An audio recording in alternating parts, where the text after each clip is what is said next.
DJ Boss Player checking in. WMUC 88.1 FM at WMUC Studios at University of Maryland. It's a very special edition of Pop Culture Revolution. I've got a very, very, very special guest with us right now. The homie. We go way back. I've already interviewed this guy twice, like years ago, way back. Back when he used to rap. Back when WMUC was the only place that would play my records.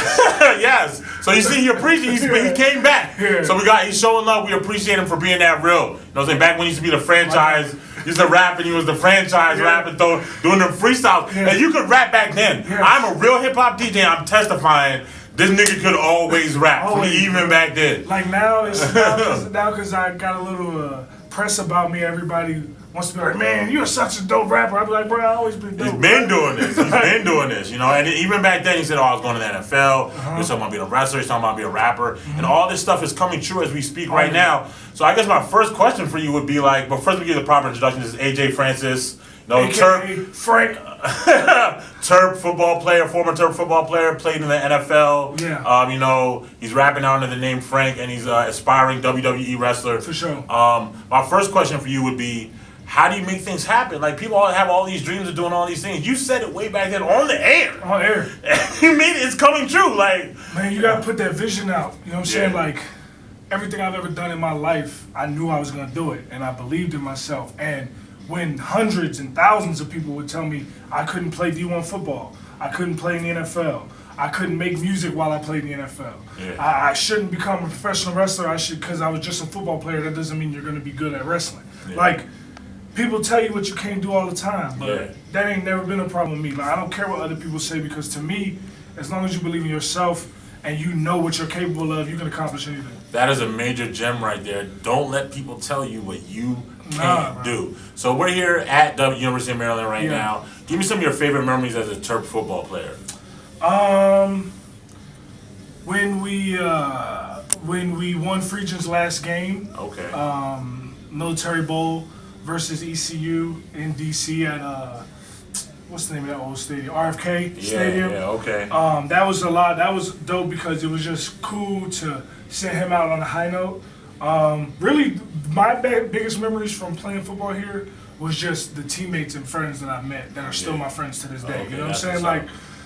To this day, the thing I'm most excited about, like, the game's gonna be great. Penn State, Maryland, rivalry game, Friday Night Lights, Under the Lights, all that's gonna be great. Yeah. I'm excited to see all my homies. And how excited are you to see this Penn State game like you just talked about? We're actually really good this year, the football team. How do you feel about that? I mean, if they win this game, they'll be ranked again, and it'll be dawn of a new era in Maryland football if we can pull off this victory today. I'm kind of torn because, you know, I obviously want Maryland to win. I would say that off Bucks. I love locks, but James Franklin was the offensive coordinator at Maryland when I was here. Wow. And now he's the head coach at Penn State. That's crazy. And what's funny is that's a crazy storyline. Yeah, after Frank left to be the head coach at Vanderbilt, Mike Loxley, who's now the head coach here, was the offensive coordinator at Maryland. So it's like I'm like torn because they're like both my coaches. They're both cool people, and I'm the only reason I'm rooting for Maryland because I went there. Like, if I had to choose between the two, other than the fact that if I also went to Penn State, I don't know who I root for in this. Well, we know you got the Terp gear on, and we know you bleed Terp red, so we know what it is. For sure. Go ahead and so take me back a few years. What did it feel like when you made it to the NFL? That was a big dream of yours, huge dream. Like,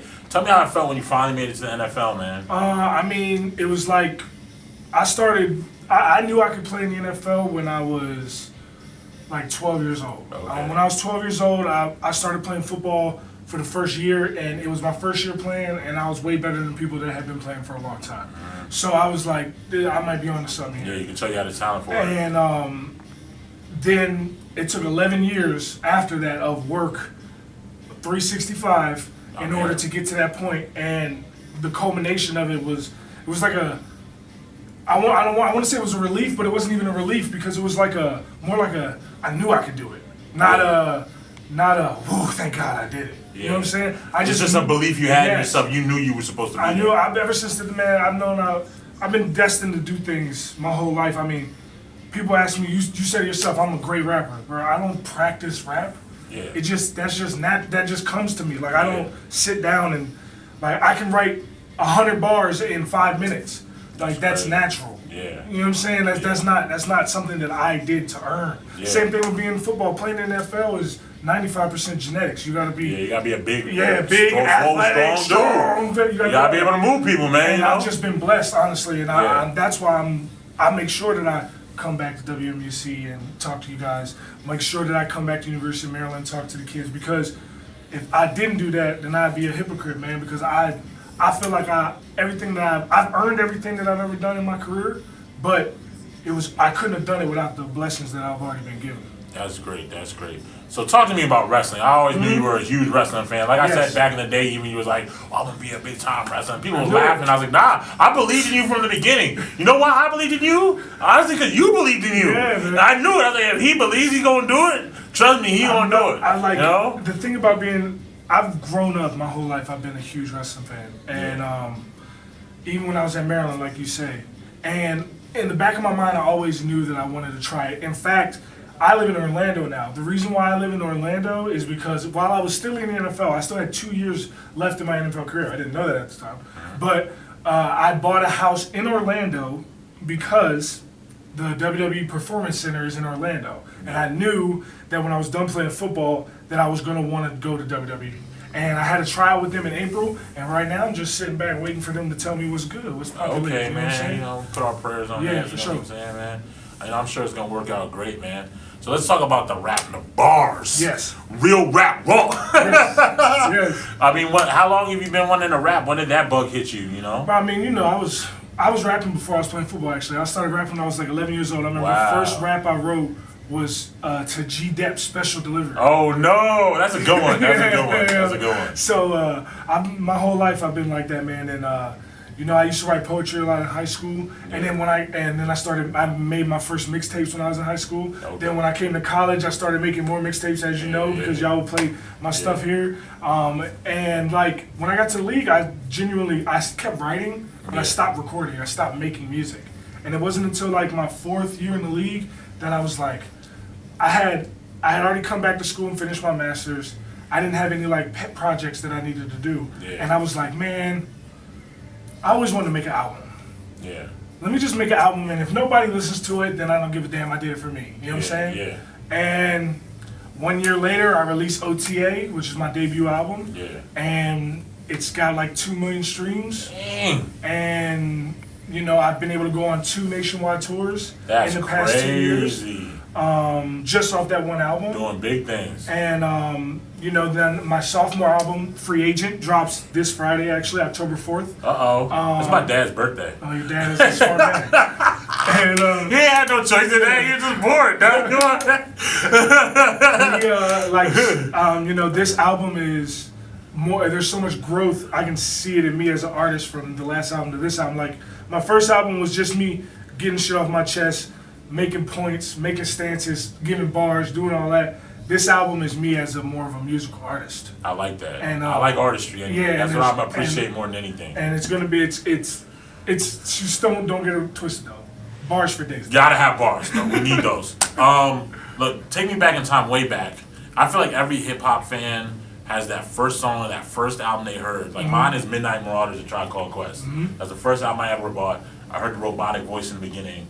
It's like it took me down the Alice down the rabbit hole. I was like, this is it. I'm here. I get it. I'm here. What was your song? Your Brown Sugar.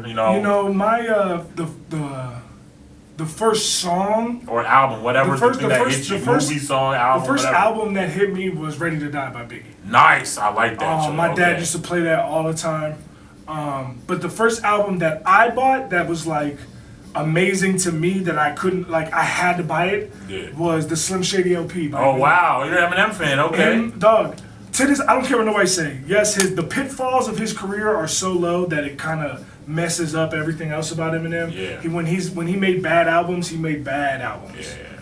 But if we're talking bar for bar, no, he can rip bar for bar. Niggas ain't saying. We're talking bar for bar. Bar for bar, you can't flow wise, all that stuff. Class of spitting. Nah, you're a spitter. I love Jay. I love Big. I love Pac. I love Kendrick, Cole. So many rappers. At their peak, nobody's better than him. I've always said Eminem is the best spitter, but there's better artists. But he's the best spitter. Yes. Yeah. That is the perfect way to describe it. There are definitely better artists, but if we're talking about sitting you down and just reading you your Don't brand battle rights? him, basically. No. Don't battle him. It's not a good idea. Don't battle him. Don't battle B Rabbit, yo. Don't feature him. No, especially if you're good. Definitely don't feature him. Speaking of which, mutual friend, Logic, his song he has with him. Oh, yeah, the one that just came out, yeah. No shade. Logic's the homie. Oh. But Eminem bodies him on that joint. Body, bro. Yeah. I feel you, man. So give me your top 5 rappers dead or alive. Or top 10 rappers dead or alive. All right, so in no particular order, however you want to do it. My number one, because I have to take into account everybody's full career. So my number one is Jay. Okay, that's fair. Jay, you can't really argue with that. He got more classics than anybody. Really, he does. Anybody. I don't care who you talk about. He does. Yeah. My 2 is Big. Okay, I like that too. And to be honest, that flips back and forth depending on what I heard most recently. Yeah. You know what I'm saying? 3 is M. I gotta give him his due. He should be number 1, but he got some albums like Relapse that are just not that flame. You know what I'm saying? Yeah. From there, in no particular order, I'm going with Kendrick, Pac, 3 Stacks. Okay. Cole. Okay. Honestly, you gotta put Drake in there. Yeah, you do. The ghostwriting thing people don't want to. Yeah, but he has like 30 numbers. He's a great artist though. He's like I wish he wouldn't use ghostwriters just so it'd be clear cut. Yes, but I agree. That's his choice, man. He's getting money off it. So yeah. I mean. Then like Method Man. Wow. Okay. Yeah. Wu-Tang needs more love today in this era. They gotta bring the Wu-Tang the school of thought back to this whole scene. That boy Method. A lot of things is falling off right now. Meth is special. Yeah. And then how many is that? That's like 8. Just give me a couple more. Then I give you. You know who I really bang with heavy is Boss. Oh, okay, the new guy. Like, That's J. Cole's guy. Okay. He only got 2 albums, and they're both flame. Okay, I gotta listen to more of his stuff. Biggie only got 2 albums too. I ain't saying he Biggie. I'm just saying. Yeah. And after that, I would say. There's so many. You can go rock. 2 Chainz, bro. 2 Chainz. Wow, that's 2 Chainz. I've actually haven't heard of that one yet. 2 Chainz be spazzing. I can't. He said G-Bon Chi. Nigga, God bless you. What? He said. Hey, I'm about to stop there. He said G-Bon Chi. Nigga, God bless you. What? That is hard. That's hard. You're right. I was almost gonna argue with you, but you made a good point, so I'm gonna let that rock. Bro, I'm telling you, if you listen to any of the last 3 2 Chainz albums, bro, just listen. Don't even fuck the hook. Like, he has good songs, obviously. Fuck the hooks. Just bar for bar, Chainz be spazzing. He's slept on. You're People right. just don't talk about him because he's like 50. He's old. They hate him. It's true. All right. So talk to me about your album, man. What's going on with that? It's dope, man. I mean, like I said, last album had 2 million streams. I'm hoping this one does 10. You know what I'm saying? Let's do it. Let's put that in the atmosphere. Yeah. I think it will too, man, because I got some really big features. I got Rico Nasty, who's a current XXL freshman. She's on that's the song I sent you. The song's called Lemon Lime. Appreciate that. I got 3-0 Black, who is Yeah, I have 2 songs with 3-0 Black. 3-0's my homie. We was gonna have 3 songs on there. I decided to take one off and save it for a later date. So more Frank and 3-0 coming out after free agent. You know what I'm saying? But I got 2 songs with 3-0 on there. I got a song with a hot young DC artist named Wild Boy Ra. That song's called Monopoly. I mean, that song is crazy. I got D Bell, who's an R&B artist from DC. He's on there. I got the Honorable Solo D, who's a rapper from Miami. I got you. I got Mike Raw. He's a rapper from Philly. I got so many hot features on there, and then the album tells a story that lasts basically 2 years of my life. Yeah. And it's 15 songs. Well, it's 14 songs and basically an interlude. Yeah. And man, I've been working on it for about a year now, and to be honest, like I've been listening to it on repeat for the past 2-3 weeks since it's been finalized because I'm shocked, honestly. Like I'm genuinely surprised how dope beginning to end my album is. Like I always knew I was a dope artist, but like I feel like this album is gonna show people a side of me that they didn't even know existed. Okay. We're looking forward to it. So the album is called Free Agent. Free Agent. Frank is the artist. Frank. FARN. Scent Sign. Scent Sign. Okay. Yeah.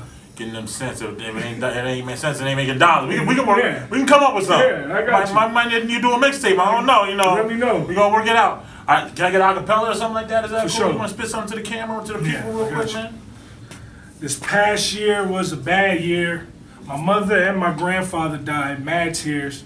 Got divorced from my ex, that was mad weird.